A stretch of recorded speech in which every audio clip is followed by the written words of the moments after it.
If you pause before answering questions, taking a moment to think before you speak, while others respond instantly, you're not slow, awkward, or socially deficient. Neuroscience reveals you're engaging in what researchers call deliberate processing, and people who pause before responding demonstrate higher cognitive control, better communication, accuracy, and more thoughtful decision-making than people who react impulsively.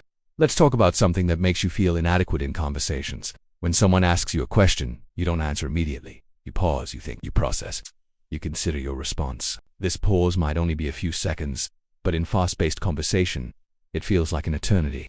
You see people's expressions change. They look impatient, confused, or concerned. You feel pressure to speak faster, to have instant responses, like everyone else.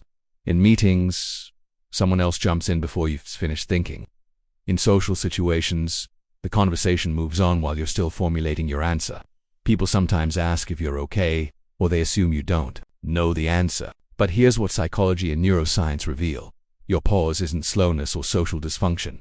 It's deliberate cognitive processing. You're engaging executive function, considering multiple angles, and ensuring accuracy before speaking. And research consistently shows that people who pause before responding make better decisions, communicate more accurately, and demonstrate higher cognitive control than people who react impulsively without thinking. Research from cognitive psychology shows that there are two types of cognitive processing. Type 1 thinking is fast, automatic, and intuitive. It happens without conscious effort. Type 2 thinking is slow, deliberate, and analytical. It requires conscious thought and mental effort. When someone asks you a question and you pause, you're engaging type 2 processing.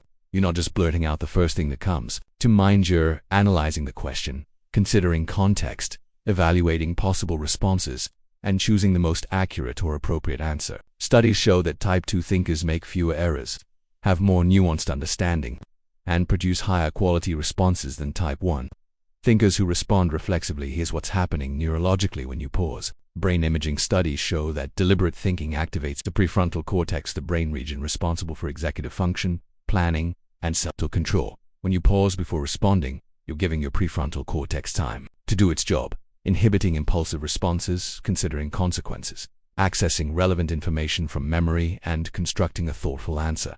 People who respond instantly are often bypassing prefrontal involvement and responding from more automatic, less controlled brain regions. Your pause is your prefrontal cortex working, and that's a sign of cognitive sophistication, not slowness. Let's talk about the specific reasons you pause. First, you want to understand the question fully before answering. You're not just hearing words, you're processing what's really being asked, considering subtext and nuance. Second, you're searching for the most accurate answer, not just any answer. You value precision and don't want to mislead or misspeak. Third, you're considering how your answer will be received. You have high social awareness and think about impact. Fourth, you're organizing your thoughts. You want to communicate clearly and coherently, not ramble. Fifth, you're managing anxiety. You have social anxiety. You're also battling internal pressure while trying to think, which slows processing further. Research on communication accuracy reveals a crucial finding. People who pause before speaking make significantly fewer errors than people who speak immediately. Studies show that impulsive responders often give inaccurate information, make assumptions, or misunderstand questions because they're rushing to fill silence. Your pause allows you to catch errors before they come out of your mouth. Your response before delivery. This is why people who pause are often more reliable communicators. They say fewer things they later regret or need to correct. Here's the social anxiety component that often complicates pausing.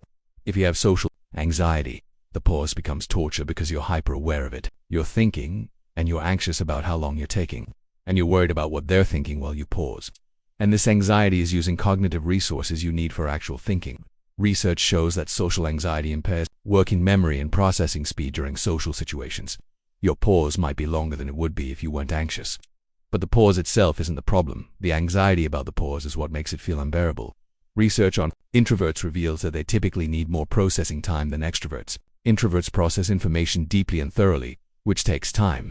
Extroverts often think while speaking. They externalize their thought process. Introverts typically think before speaking. They internalize first, then share conclusions. Neither is wrong, but fast-paced conversation culture favors extroverts. You're expected to think at speaking pace, which doesn't match your natural processing rhythm. Your pause is you honoring your cognitive style instead of forcing yourself into extroverted patterns. Let's address the workplace disadvantage. Your pausing creates in meetings. Decisions are often made by whoever speaks first and loudest. By the time you've thought through the issue and are ready to contribute, Three other people have already voiced opinions and the conversation has moved on. Your thoughtful input gets lost because the environment doesn't allow time for deliberate processing. Research shows that many workplaces inadvertently silence thoughtful processors while amplifying impulsive responders. This doesn't mean your thinking is inferior, it means the environment is poorly designed to capture all available intelligence.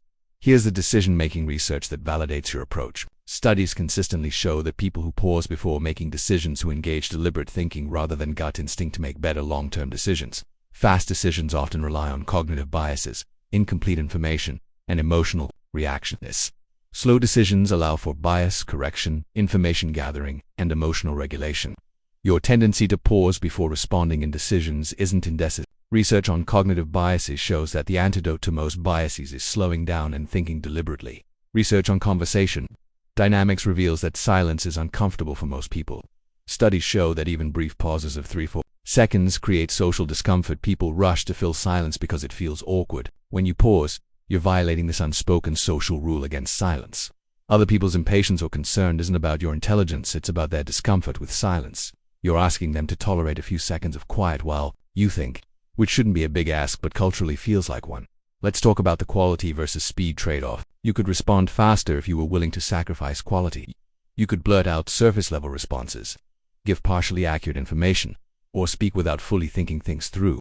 But you value accuracy and thoughtfulness more than speed. Research shows this is a values difference, not an ability difference. Fast responders value speed and conversational momentum. You value precision and depth. Neither is objectively superior, but cultural norms favor speed, making your preference seem like a deficit. Here's the working memory component. Working memory is your brain's ability to hold and manipulate information temporarily while thinking. People with higher working memory can process complex questions and formulate responses while maintaining conversational flow. People with lower working memory or high working memory demands like anxiety need to offload by pausing. You need to stop receiving new input so you can process what's already in your working memory. Your pause isn't stupidity, it's working memory management. Research on perfectionism shows that perfectionists pause longer because they're searching for the perfect answer. You're not just looking for an acceptable response, you're trying to find the most accurate, most appropriate, most well-articulated answer. This creates longer processing time. While perfectionism has downsides, the upside is higher quality output. Your pauses produce better answers than impulsive responses would. Let's address the cultural and neurodevelopmental factors. Some cultures value thoughtful silence and pausing before speaking. In many East Asian cultures, pausing is seen as respectful and wise. It shows you're taking the question seriously. In Western culture, especially American culture, fast responses are valued as signs of intelligence and confidence. If you're from a culture that values deliberation, or if you have neurodevelopmental differences like autism or ADHD that affect processing speed, your pause is even more likely to be misinterpreted. Here's the practical reality of being a pauser. In a fast world, you need to develop strategies. First, you can buy time. That's a great question. Let me think about that for a moment. Naming your pause normalizes it. Second, you can prepare. If you know you'll be asked questions in a meeting, think through possible responses in advance. Third, you can choose environments. Written communication gives you time to think without the pressure of real-time response.